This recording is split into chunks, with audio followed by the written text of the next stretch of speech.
اعوذ باللہ من الشیطان الرجیم بسم اللہ الرحمن الرحیم وبہ نستعین وہو خیر المعین مسائل الاولی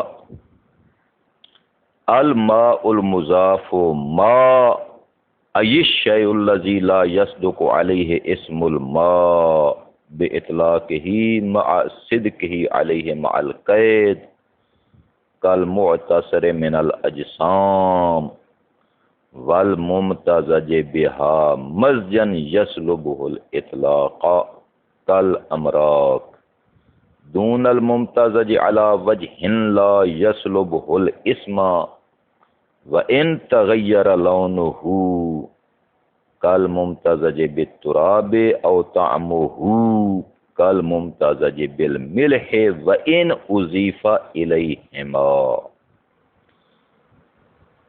کنویں کے مسائل انہوں نے بیان کیے ہیں کہ اگر کنواں نجس ہو جائے تو اس سے اتنی مقدار پانی کھینچنے سے کنواں پاک ہو جاتا ہے۔ اس کے بعد ارشاد فرماتے ہیں کہ چونکہ پانی کی ہم نے دو قسمیں ذکر کی تھیں،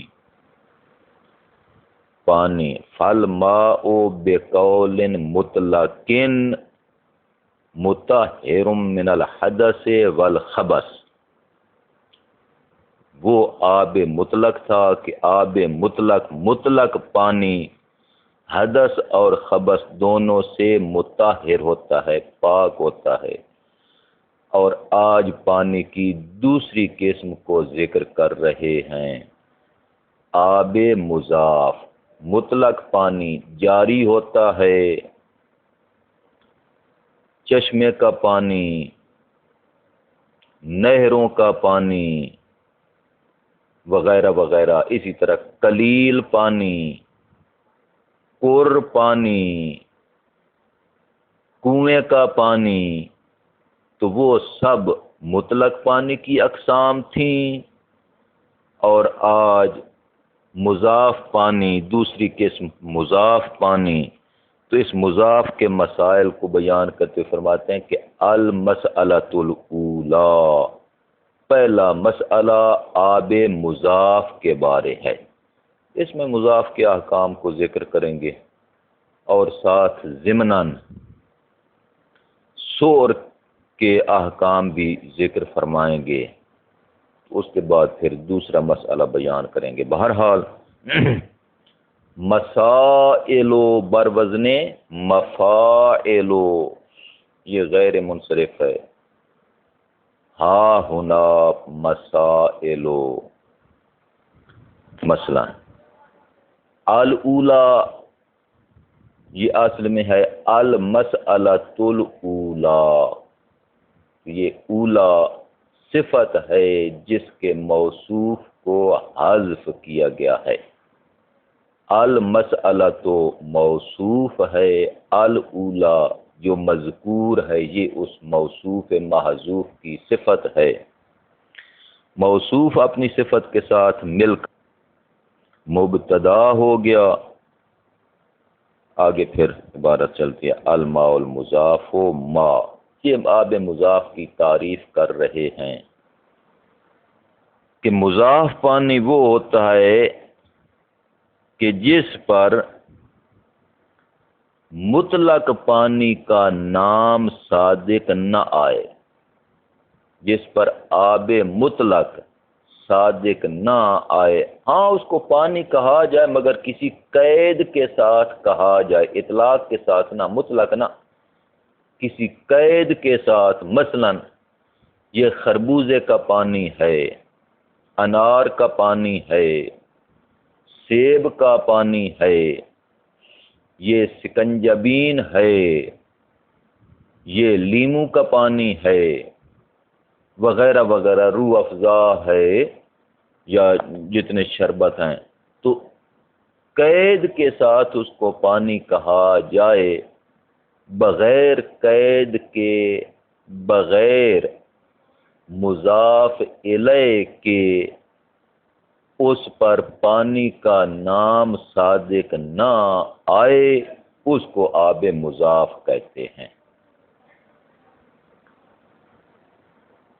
مثلاً نچوڑا ہوا اجسام سے نچوڑا ہوا پانی، سیب سے نچوڑا ہوا، انار سے نچوڑا ہوا، یا مثلاً وہ پانی کہ جس پانی میں اجسام کو مزج کر دیا گیا ہو، ملا دیا گیا ہو.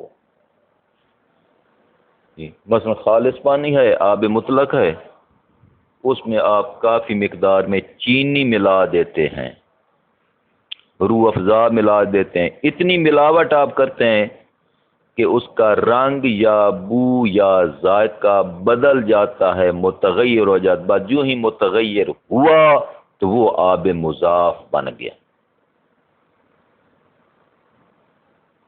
ہاں اگر آب مطلق میں کچھ ملاوٹ ہو جائے، مثلا یہ جو نہریں چل رہی ہیں ان میں کچھ مٹی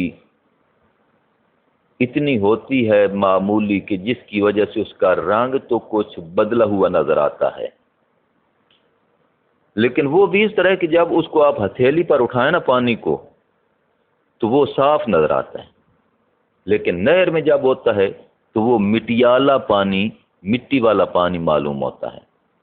فرماتے ہیں اسی طرح اگر کچھ چھوٹا موٹا ذائقہ، کوئی چیز مثلا نمک، اس میں کچھ تھوڑا سا پانی میں ڈال دیں، یا جس طرح مثلا آپ میت کو غسل دیتے ہیں تو سیدر بیری کے پتے اس میں ڈالتے ہیں، اس سے کچھ رنگ میں تبدیلی معلوم ہوتی ہے، ذرا سی ہو جاتی ہے. یا مثلا معمولی سا کافور جو آپ ڈالتے ہیں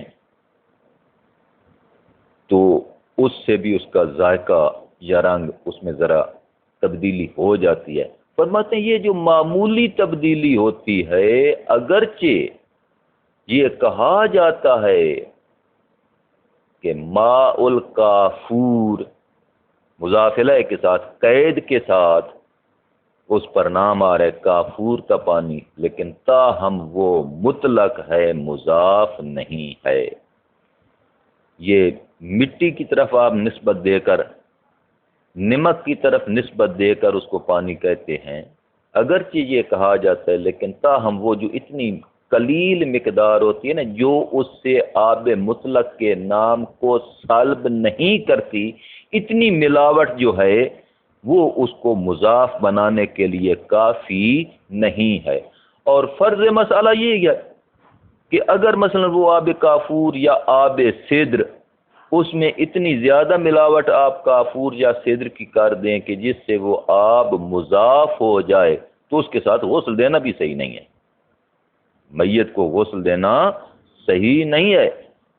آب مطلق ہو، ہاں اس میں کچھ تھوڑی سی مقدار کافور کی، تھوڑی سی مقدار سدر کی وہ شامل کریں، اتنی مقدار اس میں شامل کی جائے جس سے آب مطلق ہونے سے وہ خارج نہ ہو. اگر آب مطلق ہونے سے خارج ہو جائے تو پھر وہ غسل دینا اس پانی کے ساتھ صحیح نہیں ہے. اور ایسے ہی آب سدر جو اس کے ساتھ آپ نے غسل دیا تو کچھ پانی بچ گیا ہے، اسی پانی میں تھوڑا سا کافور ڈال دیں. جب کافور ڈالا تو اب وہ آب کافور، وہ غسل آپ اس کے ساتھ دے سکتے ہیں. پھر اس سے بچ گیا پانی، اب جو بچ گیا ہے اسی کے ساتھ آپ خالص پانی کی نیت سے میت کو غسل دے دیں. اگرچہ اس میں پہلے کافور بھی تھا، سدر بھی تھا، لیکن تاہم اس نیت سے کہ اب میں آب خالص کے ساتھ اس کو غسل دے رہا ہوں تو وہ غسل صحیح ہے، ٹھیک ہے. اگرچہ اس میں خلیط ہے، سدر بھی ہے، کافور بھی ہے، لیکن چونکہ وہ متلس ہے. ہاں مطلب یہ ہوتا ہے کہ جو پہلے دو غسل ہوتے ہیں ان میں خلیط کا ہونا ضروری ہوتا ہے، شرط شے ہوتا ہے. لیکن جو تیسرا غسل ہوتا ہے اس میں آب مطلق کے ساتھ پانی دینا ضروری ہوتا ہے، لیکن اس میں یہ شرط نہیں ہوتا کہ بے شرط لا کہ اس میں کسی قسم کا خلیط نہ ہونا شرط ہے، نہ یہ بشرط لا نہیں ہوتا، بلکہ لا بشرط ہوتا ہے کہ اگر خلیط ہو تو بھی حرج نہیں، خلیط نہ ہو تو بھی حرج نہیں، اتنا ہونا ضروری ہے کہ آب مطلق ہو۔ مسئلہ واضح ہو گیا؟ ہاں، یہ مسئلہ اگرچہ بس ویسے آ گیا ورنہ ان مسائل سے خارج ہے۔ اب یہاں مسئلہ یہ ہے کہ جو آب مطلق ہوتا ہے، آب مضاف ہوتا ہے نا، وہ فی حد ذات ہی، فی حد نفس ہی وہ پاک ہے، چونکہ کل شیء طاہر، ہر شے پاک ہے۔ خداوند عالم نے جن جن اشیاء کو پیدا کیا ہے سب اشیاء پاک ہیں، سوائے ان اشیاء کے کہ جن کی نجاست معلوم ہے، جن کی نجاست کا علم ہے، بس وہی نجس ہیں، ان کے علاوہ باقی سب پاک ہیں۔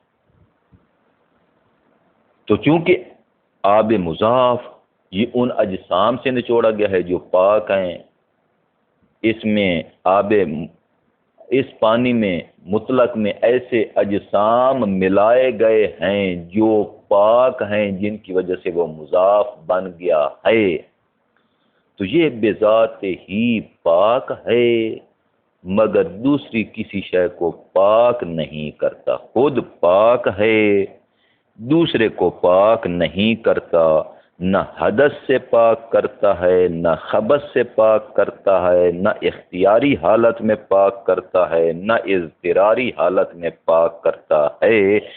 یہ ہے قول اصح کہ خود پاک ہے، طاہر ہے، مطہر نہیں، نہ اختیاراً مطہر ہے، نہ اضطراراً، نہ حدث سے، نہ خبث۔ یہ قول مشہور ہے، قول اصح ہے۔ اس کے مقابلہ میں دو قول غیر اصح ہیں۔ ایک قول شیخ صدوق علیہ الرحمہ والرضوان کا ہے، وہ ارشاد فرماتے ہیں کہ جو آب مضاف کی اقسام ہیں نا، ان میں سے صرف ایک قسم گلاب کا پانی، صرف یہ ایک قسم، اس کے ساتھ وضو اور غسل جنابت ہو سکتا ہے۔ وضو کرنا صحیح ہے، جائز ہے، اور غسل جنابت کرنا جائز ہے، صحیح ہے۔ یہ ان کا ایک قول ہے شیخ صدوق کا۔ شیخ صدوق کیا فرماتے ہیں کہ آب مضاف کی تمام اقسام نہیں، صرف ایک قسم ماء الورد، گلاب کا پانی، جس کو عرق گلاب آپ کہتے ہیں، کہ اس سے وضو کرنا اور غسل جنابت کرنا جائز ہے، باقی نہ کسی حدث یا خبث میں استعمال نہیں ہو سکتا۔ یہ ایک قول غیر ایسا۔ دوسرا قول سید مرتضی علم الہدا کا قول ہے۔ سید مرتضی ارشاد فرماتے ہیں کہ آب مضاف مطلقاً صرف ماء الورد نہ بلکہ ہر قسم کا آب مضاف جو بھی ہو وہ خبث سے پاک کرتا ہے، حدث سے نہیں، اس سے وضو غسل نہیں ہو سکتا، خبث سے پاک کرتا ہے۔ مثلا آپ کا ہاتھ، اس پر خون کا قطرہ گر گیا، نجس ہو گیا، تو آپ آب مضاف کے ساتھ اس کو دھو دیں تو یہ پاک ہو جائے گا۔ یہ سید مرتضی کا فتویٰ ہے، ان کا قول ہے۔ مگر یہ دونوں قول مردود ہیں، چونکہ شیخ صدوق نے ایک روایت ضعیفہ کی طرف استناد کیا ہے، کہ ضعیف روایت کا سہارا لے کر انہوں نے وہ فتویٰ دیا، اور اسی طرح سید مرتضی کا بھی جو قول ہے وہ بھی صحیح نہیں، وہ بھی مشہور علماء کے خلاف ہے۔ بہرحال اب مسئلہ یہ ہے کہ آب مضاف خود تو پاک ہے مگر دوسرے کو پاک نہیں کرتا، تو یہ اگر نجس ہو جائے تو پھر، اور دوسری بات یہ ہے کہ یہ نجس ہوتا کیسے ہے؟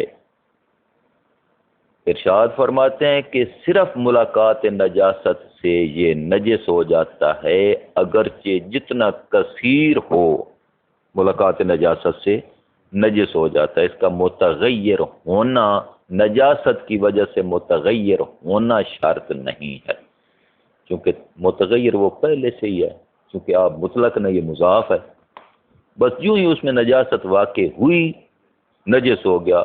وَإِنْ كَثُرَ، اگرچہ کر کی مقدار ہو، 2 کر کی، 10 کر کی مقدار ہو، ملاقات نجاست سے نجس ہو جائے گا۔ اچھا، تو کیا آب مضاف پاک بھی ہو سکتا ہے؟ فرماتے ہیں ہاں، کون سی شے ہے جو نجس ہو جائے تو پاک نہیں ہو سکتی؟ ہر وہ شے جو قابل تطہیر ہے اس کو پاک کیا جا سکتا ہے، تو آب مضاف بھی انہی اشیاء میں سے ہے جو قابل تطہیر ہیں، یہ پاک ہو سکتا ہے۔ کیسے؟ بھئی ایک تو یہ کہ اس آب مضاف کے ساتھ کثیر مطلق کی ملاقات ہو، کر کی ملاقات، کثیر مطلق کی ملاقات، یہ ایک شرط ہو گئی۔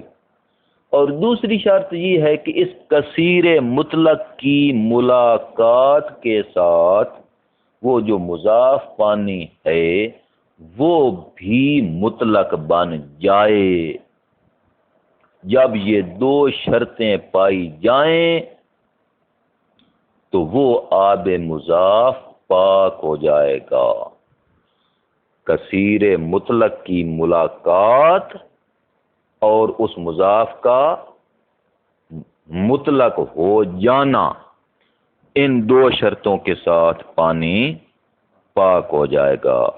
یہ قول اصح ہے، صحیح ترین قول یہی ہے۔ اور اس قول اصح کے مقابلہ میں 2 قول اور بھی ہیں۔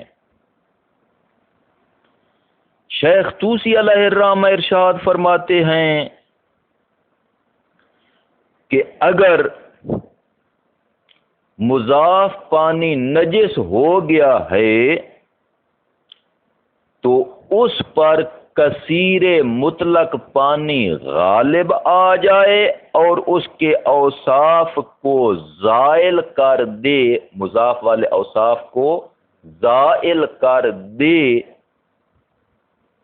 تو وہ آب جو مضاف ہے وہ پاک ہو جائے گا، یعنی کر کی ملاقات بھی ہو جائے اور وہ ملاقات کر والا پانی جو ہے نا وہ اس پر غالب آ جائے، بس غالب آ جائے، اگرچہ وہ مطلق نہ بھی بنے، مضاف ہونے پر باقی رہے، بس کثیر مطلق اس پر غالب آ جائے اور اس کے اوصاف کو زائل کر دے۔ یہ شیخ طوسی علیہ الرحمہ کا قول ہے۔ اور دوسرا قول علامہ ہلی علیہ الرحمہ والرضوان، ان کا قول ہے، وہ ارشاد فرماتے ہیں کہ مطلق اتصال قر خواہ اوصاف کو زائل کرے یا نہ کرے، بس مطلق ملاقات قر سے وہ مضاف پانی پاک ہو جائے گا۔ شیخ طوسی ارشاد فرماتے ہیں کہ کثیر مطلق غالب آ جائے اور اس مضاف کے اوصاف کو زائل کر دے، اگرچہ اس پر مضاف کا نام باقی رہے تاہم پاک ہو جائے گا۔ علامہ ہلی ارشاد فرماتے ہیں کہ مطلق اتصال کثیر یا مطلق اتصال قر کے ساتھ وہ مضاف پانی پاک ہو جائے گا، اگرچہ اس پر مضاف کا نام باقی رہے۔ یہ 2 قول ہیں، قول اصح اور قول مشہور و جمہور منصور کے مقابلہ میں۔ اب شہید ثانی پھر میدان میں تشریف لاتے ہیں اور فرماتے ہیں وَيَدْفَعُهُمَا. شیخ طوسی کا قول اگرچہ ہمارے بزرگ ہیں، علامہ ہلی کا قول اگرچہ علامہ بھی علامہ ہیں جو علوم اور فنون کے عالم ہیں، لیکن تاہم شہید ثانی ارشاد فرماتے ہیں کہ آپ دونوں کے قول ہمارے نزدیک قابل قبول نہیں ہیں. کیوں بھئی؟ اس کی دلیل کیا؟ فرماتے ہیں بڑی آسان سی دلیل ہے. پہلی دلیل تو یہ ہے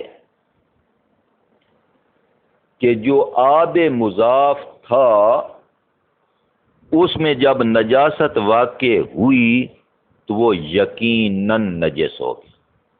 نجاست اس کی یقینی ہو گئی. اب اس کو پاک کرنا ہے، تو جب پاک کیا ہم نے، کثیر مطلق کو غالب بھی کیا اس پر، زوال اوصاف بھی ہو گیا، لیکن ابھی تک وہ پانی مطلق نہیں بنا. یا ملاقات کور صرف کر دی علامہ کے قول کے مطابق اور ابھی تک وہ مطلق نہیں بنا، مضاف ہی ہے.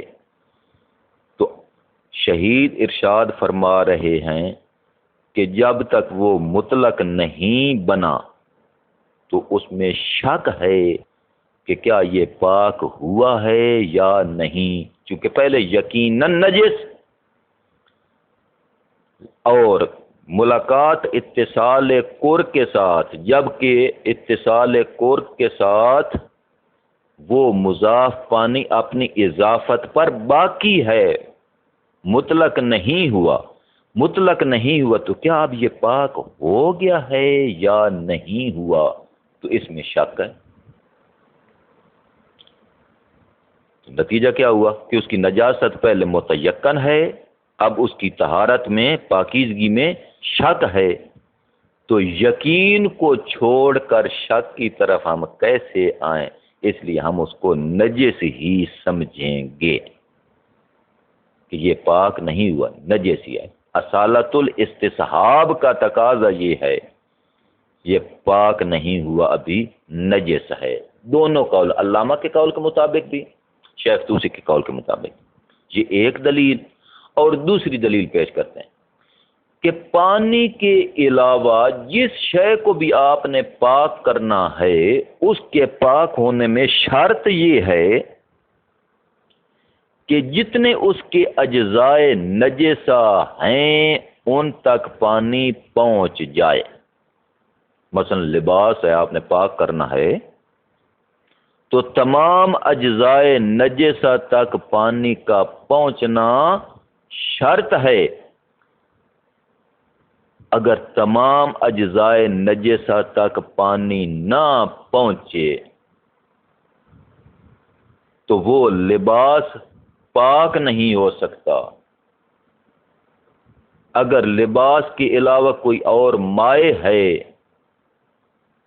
وہ پاک نہیں ہو سکتا. تو جس طرح وہ شے پاک نہیں ہو سکتی، تمام اجزاء نجس تک پانی نہ پہنچے تو وہ پاک نہیں ہو سکتی، تو اسی طرح جو مضاف پانی ہے اس کے بھی تمام اجزاء نجسہ تک جب تک پانی نہیں پہنچے گا وہ پاک نہیں ہوگا.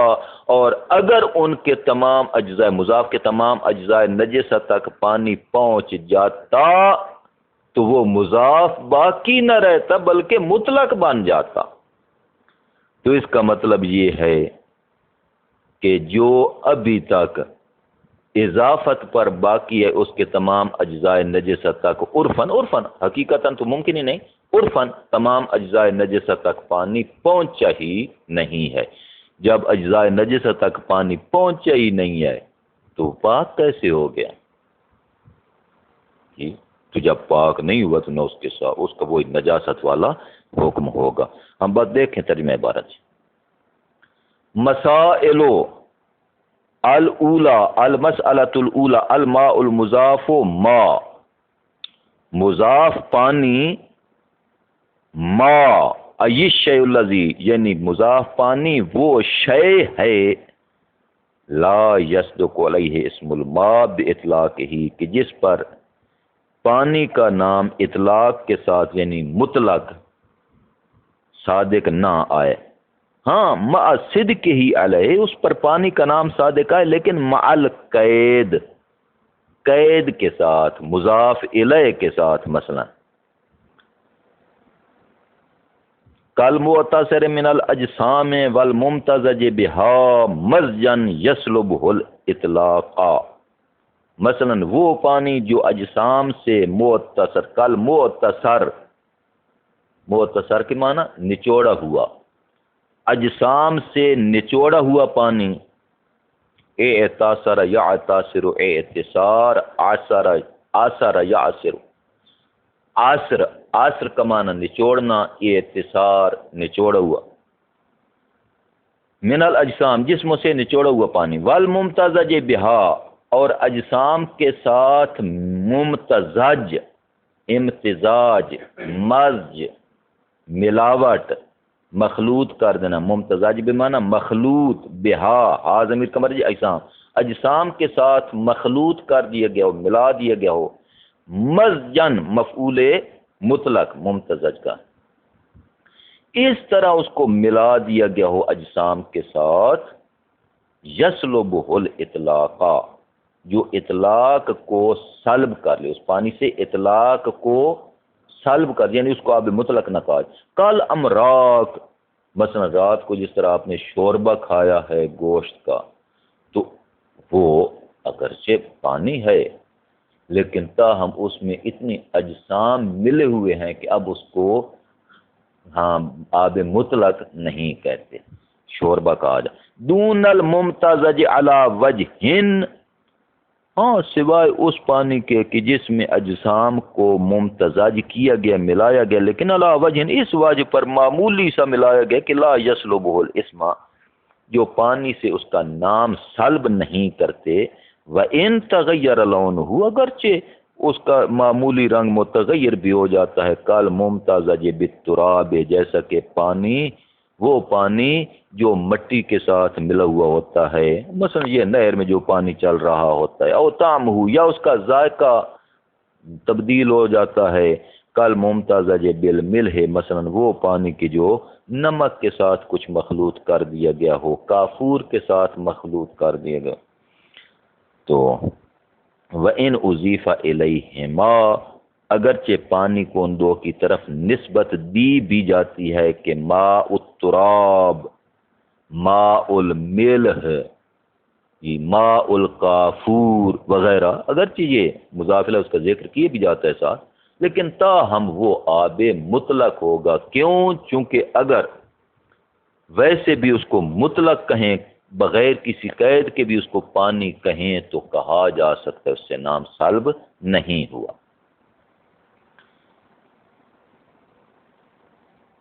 وَهُوَ أَيَّ الْمَاءُ الْمُضَافُ طَاهِرٌ فِي ذَاتِهِ بِحَسَبِ الْأَصْلِ، اور وہ پانی جو مضاف ہے وہ فی ذات ہی تو پاک ہے، بحسب الاصل، اصل کے لحاظ سے، کہ کل شیء طاہر غیر مطہر لغیرہ، مگر وہ اپنے غیر کے لیے مطہر نہیں ہے. مطلقاً، مطلقاً سے کیا مطلب؟ یعنی من بیانیہ کے سے اس کو بیان کرتے ہیں. من حدث، نہ حدث سے مطہر ہے، ولا خبث، نہ خبث سے مطہر ہے، نہ اختیاراً او و اضطراراً، اضطراراً بھی پاک نہیں کرتا. علی القول الاصح، یہ قول اصح.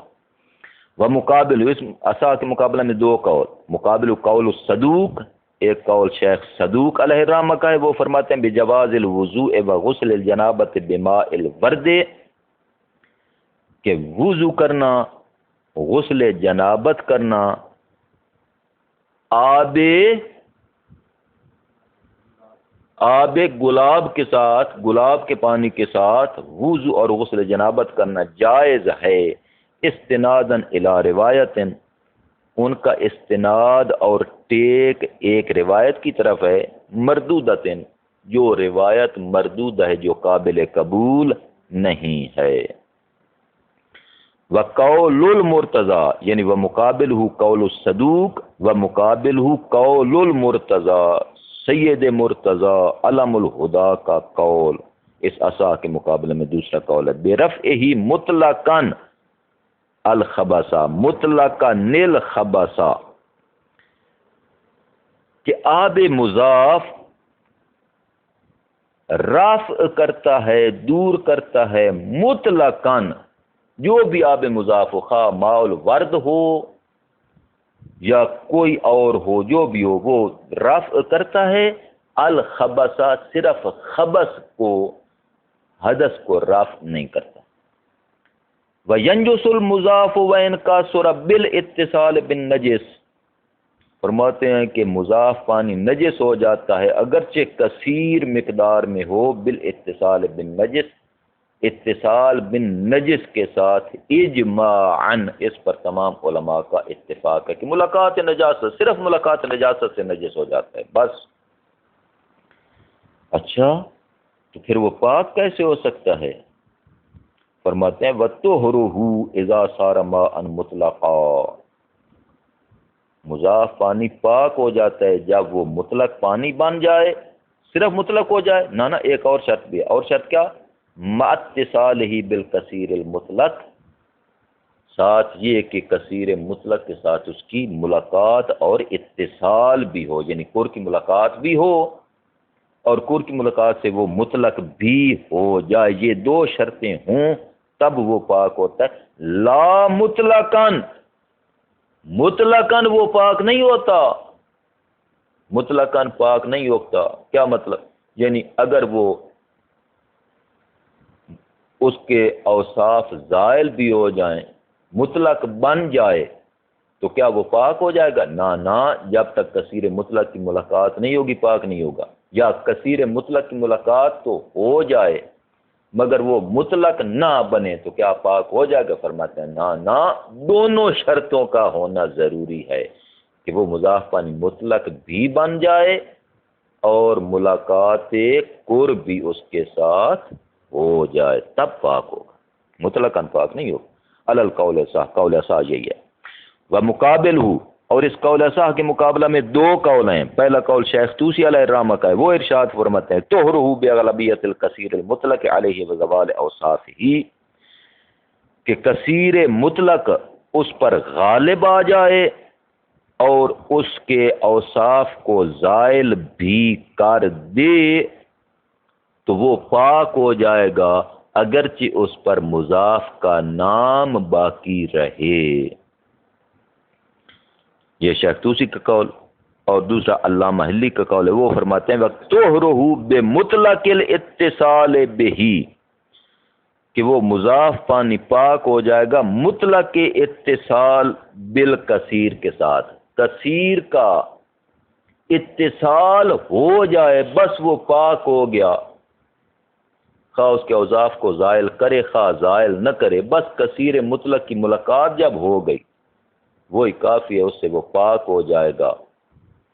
وَإِن بَقِيَ الْاسْمُ، یہ دونوں قولوں کے ساتھ مربوط ہے، اگرچہ اس پر مضاف کا نام باقی رہے۔ وَإِن بَقِيَ الْاسْمُ، اس کا تعلق دونوں قولوں کے ساتھ، شیخ طوسی کے قول کے ساتھ بھی ہے کہ وہ فرماتے ہیں کہ کثیر مطلق اس پر غالب بھی آ جائے، اس کے اوصاف کو زائل بھی کر دے تو وہ پاک ہو جائے گا اگرچہ اس پر مضاف کا نام باقی رہے۔ بس ایک یہ بن گیا نا قول۔ دوسرا علامہ حلی کا قول کہ مطلق اتصال بالکثیر ہو جائے اگرچہ غالب آئے نہ آئے، اوصاف کو زائل کرے زائل نہ کرے، بس کثیر مطلق کے ساتھ اتصال ہو جائے تو وہ مضاف پانی پاک ہو جائے گا اگرچہ اس پر مضاف کا نام باقی رہے۔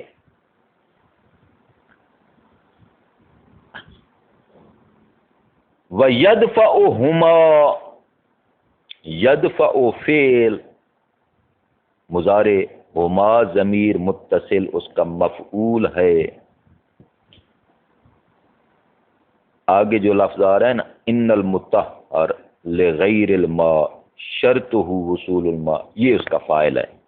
وَيَدْفَعُهُمَا، دفع کرتا ہے ان دونوں قولوں کو، مع اصالت بقاء النجاست، حالانکہ اصل بقاء نجاست ہے، استصحاب اصالت الاستصحاب کا تقاضا یہ ہے کہ نجاست باقی ہے، اس میں پاک نہیں ہوا۔